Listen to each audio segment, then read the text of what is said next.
헬로 에브리원, 안녕하세요. 월스트리트 파인더 김석환입니다. 벌써 11월도 어느덧 막바지로 향해 가고 있는데요. 또 다음 주에는 어떤 일정들이 있는지 저와 함께 알아보도록 하겠습니다. 바로 다음 주에 어떤 일정인지 한번 확인을 먼저 해보도록 하시죠. 다음 주에는 주요 일정들도 있긴 하지만은 다른 이제 부가적인 부분에 좀 더 이슈가 될 만한 부분들이 있는 것 같아요. 일단 경제지표단에서는 다음 주 월요일에 중국의 1년물, 5년물 그 LPR 금리 결정이 있다라고 보면 될 것 같아요. 최근에 중국에서 여러 가지 완화 정책들이라든지 또는 부양 정책들이 발표가 되고 있는데 시장에서는 일단 소폭이나마 인하할 수도 있다라는 가능성이 좀 있는 것 같습니다. 아무튼 다음 주에 중국이 계속해서 이러한 완화 기조를 좀 이어가는지 한번 볼 필요가 있지 않을까 생각이 되고요. 나머지 이제 주요 경제지표 일정들은 익히 여러분들께서 평소에 알고 있으시던 것들이기 때문에 이건 그냥 한번 살펴보시면 좋을 것 같고요. 다만 다음 주에 주요 일정들 중에 당장 이제 월요일, 일요일 날부터 개막이 되긴 하지만 드디어 이제 2022년 카타르 월드컵이 열리게 되고요. 또 하나는 월요일에 미국 국채 입찰이 좀 집중이 되어 있습니다. 제가 지난주에 어떤 부분을 좀 말씀드린 적이 있었냐면 국채 시장의 유동성과 관련한 부분이 요즘에 이슈가 되고 있더라라고 말씀 좀 드린 적이 있어요. 그래서 다음 주 월요일에 3개월, 6개월, 그리고 2년, 5년물 이렇게 좀 집중이 되어 있기 때문에 국채 입찰과 관련해서 즉 이 수요가 탄탄한지에 대한 부분을 우리가 한번 체크를 해볼 필요가 있다라고 좀 보시면 될 것 같고요. 수요일에 드디어 11월 FMC 회의록이 발표가 공개가 됩니다. 아무래도 지난 11월 FMC 회의 이후에 얘기가 나왔던 게 금리 인상의 속도 이런 부분들이 좀 조절될 수 있겠구나 라고 하는 거였고요. 이제 그러다 보니까 실제 12월 FOMC 회의에서 50bp 인상에 대한 가능성이 매우 높아졌다라고 하는 거죠. 그런데 여기에서 이제 착각을 하지 말아야 될 것, 즉 혼동을 하지 말아야 될 거는 금리 인상을 안 하겠다라고 하는 게 아니죠. 금리 인상의 폭을 조절하겠다라고 하는 거죠. 그래서 이런 부분을 좀 유심히 봐야 될 것 같고 이와 관련해서 연준 내부에서 구체적으로 어떤 논의들이 있었는지 한번 확인을 해보시면 될 것 같습니다. 그리고 목요일에는 우리나라 입장에서는 금융통화위원회가 열려요. 올해 마지막 회의입니다. 그리고 EU 회의는 내년 1월 달에 열릴 예정이거든요. 현재 우리나라의 기준금리가 3%예요. 근데 지금 시장에서 예상은 3.5% 정도, 그러니까 약 50bp 정도 올릴 것으로 예상을 좀 하고 있는 상황이거든요.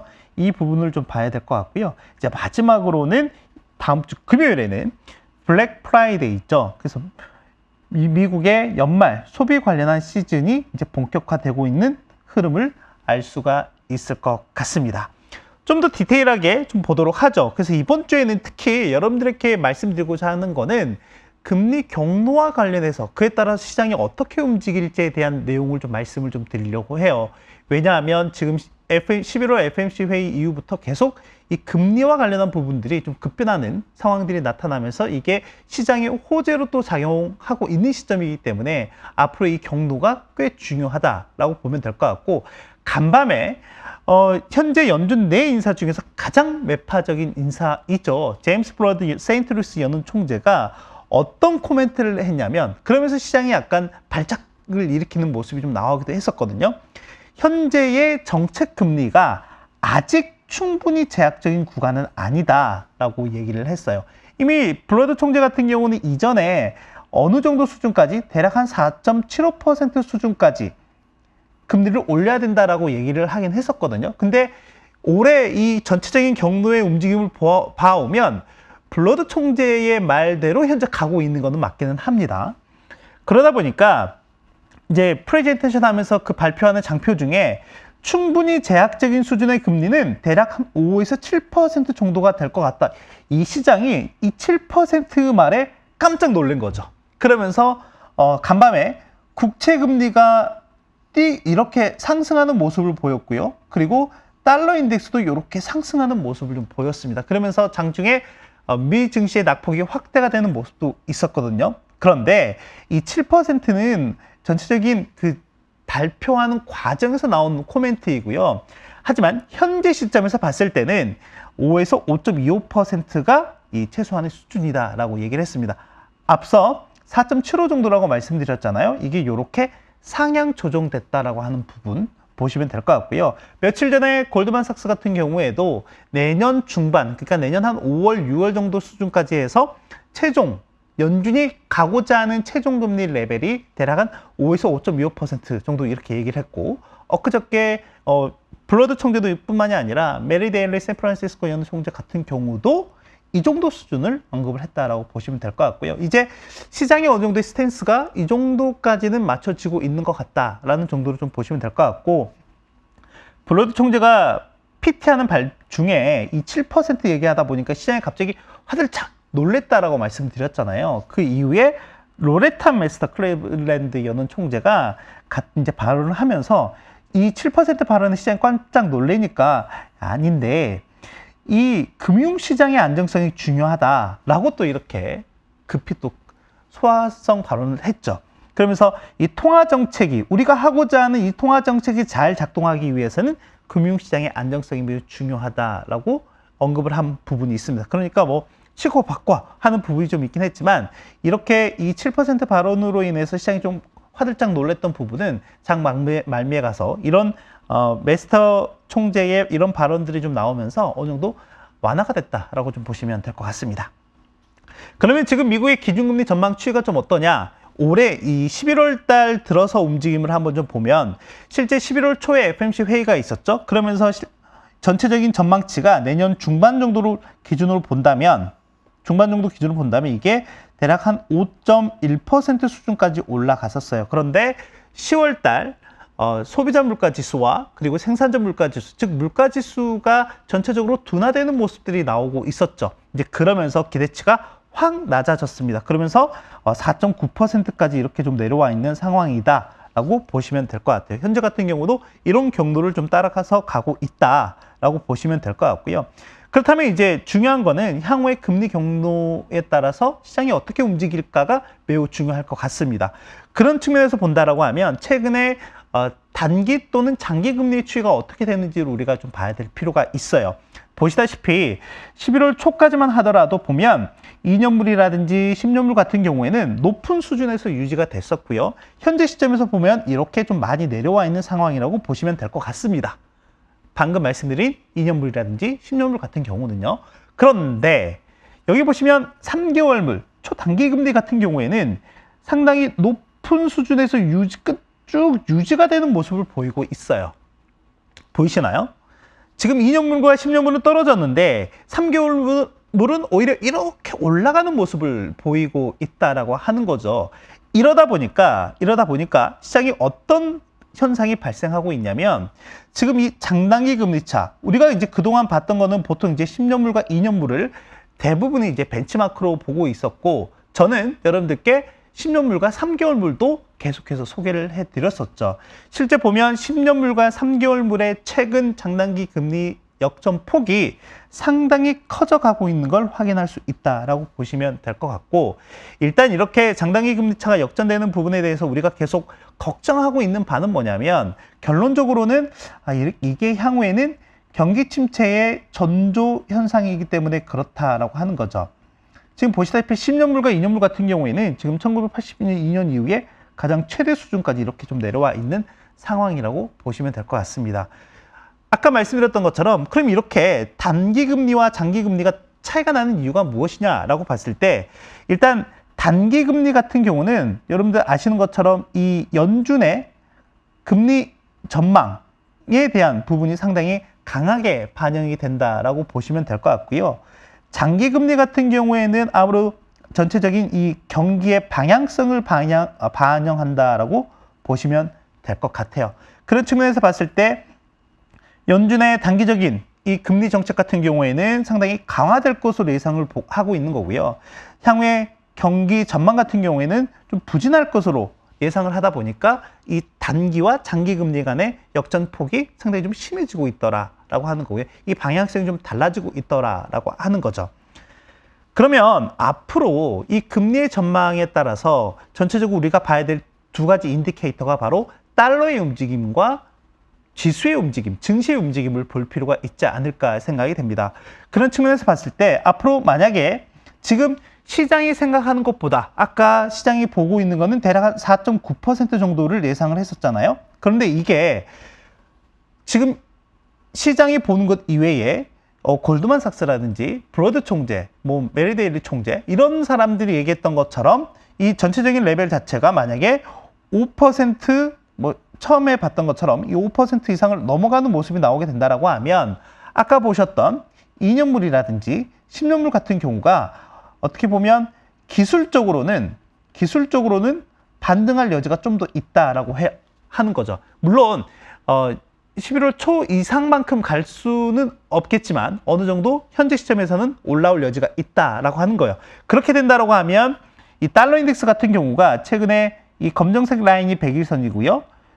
회색 라인이 200일선인데 이 직전 고점 수준까지는 갈지는 못할지언정 적어도 한 번쯤은 이렇게 리바운드 나올 가능성이 있다라고 하는 거고요. 그런 시점에서 지수 같은 경우에는 어떻게 될까요? 이렇게 좀 하방 압력이 좀 커질 가능성도 있다라고 하는 거죠. 그런데 그게 아니라 현재 수준, 뭐 4.9%라든지 또는 현재 수준보다 낮아지는 이런 전망들이 만약에 나오게 된다라고 하면 이것과는 좀 정반대의 모습이 나올 수도 있습니다. 어떤 흐름이냐면 달러 인덱스의 하방 압력이 계속해서 커져 나갈 가능성이 있다라고 하는 거고요. 이 말인즉슨 외국인 투자자들 입장에서 본다라고 하면 위험 자산에 대한 즉 이머징 마켓이라든지 또는 다른 주식 시장이라든지 이런 쪽에 대한 선호 심리가 강화될 수 있다라고 하는 거고요. 그런 측면에서 봤을 때 전체 지수의 움직임이 계속해서 상방적으로 갈 여지가 있다라고 하는 거죠. 이런 부분들을 좀 보실 필요가 있지 않을까 생각이 됩니다. 그리고 여기서 또 하나는 지금 올해 전체적으로 S&P 500 지수 같은 경우가 3,600선 부근에서 이렇게 저점이 좀 형성이 되고 있는 상황이에요. 그러면 우리가 여기서 한 가지 고민을 해봐야 될 거는 만약에 시장이 금리 전망을 좀 더 높게 봤을 때 이 저점이 깨질 가능성이 있을까에 대한 부분도 같이 한번 관전 포인트로 보실 필요가 있을 것 같은데 현재 시점에서는 그럴 가능성이 그렇게 높진 않다라고 하는 거죠. 왜냐하면 지금 현재 시점보다 좀 더 금리 레벨이 높았던 뭐 11월 초만 하더라도 계속 이 레벨 자체가 좀 탄탄하게 지지가 됐던 부분 경험상이 있기 때문에 이런 관점에서 봤을 때는 일단 지수는 어느 정도 좀 견고한 모습을 보일 가능성이 있다라는 정도로 정리를 하시면 될 것 같습니다.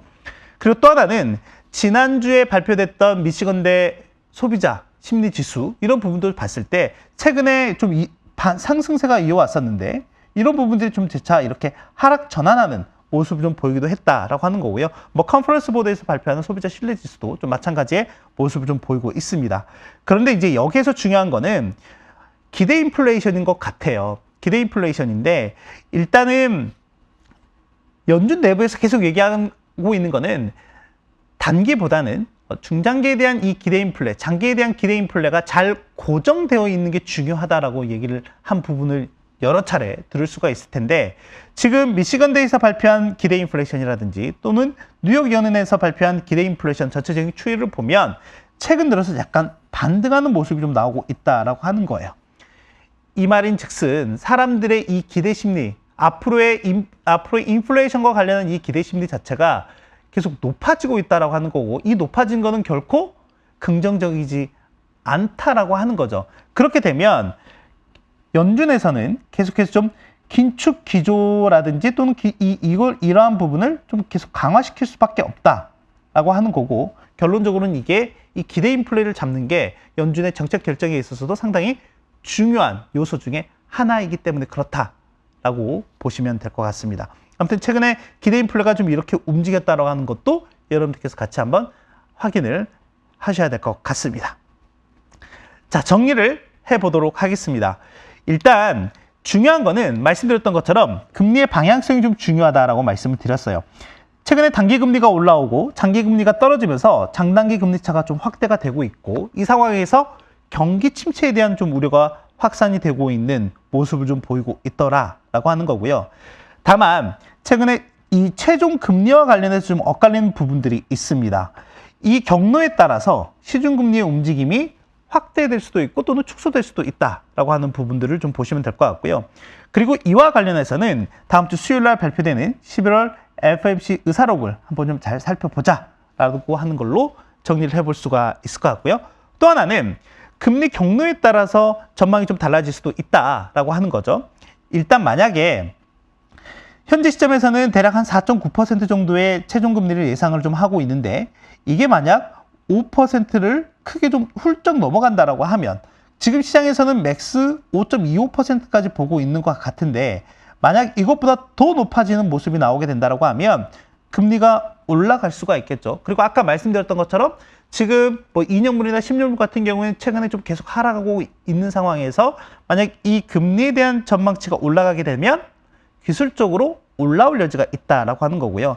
이번에 즉슨 다시 한번 말씀드리면 달러 인덱스에 대한 수요가 좀 증가할 수도 있다라고 하는 거고 이건 어떻게 보면 증시에 좀 하방 압력을 키울 수 있는 요인이다라고 하는 거고요.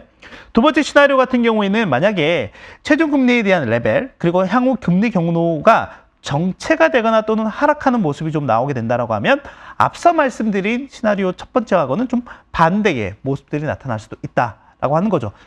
궁극적으로는 이게 증시에는 긍정적이다라고 볼 수가 있겠습니다. 다만 연준이 최근에 계속 얘기하고 있는 거니 이 제한적인 영역의 금리 수준을 계속 강조하고 있죠. 이제 그러다 보니까 기업들의 이익이라든지 또는 고용 악화와 같은 이런 변수들도 있다라고 하는 부분도 여러분들께서 같이 체크해 주시면 될 것 같습니다. 자, 우리가 다음 주에 어떤 부분을 좀 중점적으로 봐야 될지 말씀을 드렸고요. 그중에 저는 금리 경로에 따른 시장의 변동성이 어떻게 되는지 좀 더 면밀히 보자라고 말씀을 드렸습니다. 그러면 저는 다음 주에 뵙도록 하겠습니다. 안녕!